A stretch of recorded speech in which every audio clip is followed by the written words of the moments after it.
கோளில் பொறியில் குணமிலவே என் குணத்தான் தாளை வணங்கா தலை. கோள்கள் என்று கூறும் பொழுது கிரகங்கள் என்று ஒரு அர்த்தம் இருக்கிறது.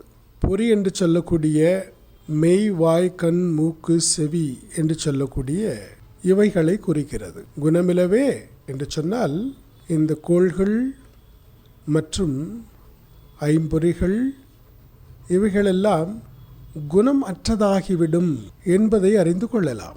என் குணத்தான் என்று சொல்லக்கூடிய இறைவன் சுதந்திரம், விசுத்த தேகம், இயற்கை அறிவு, முழுமையான ஞானம், மலமின்மை, பேர் அருள் உடைமை, வரம்பில்லாத சக்தி, பேரின்பம் என்று சொல்லக்கூடிய 8 விதமான குணங்களை உடைய இறைவனுடைய பாதங்களை, திருவடிகளை வணங்காதவர்களுக்கு கோள்கள் அல்லது அவர்களுடைய பொறிகள் குணமற்றதாகிவிடும். எந்தவிதமான சுபீட்சமான பலன்களையும் அவைகளினால் கொடுக்க இயலாது.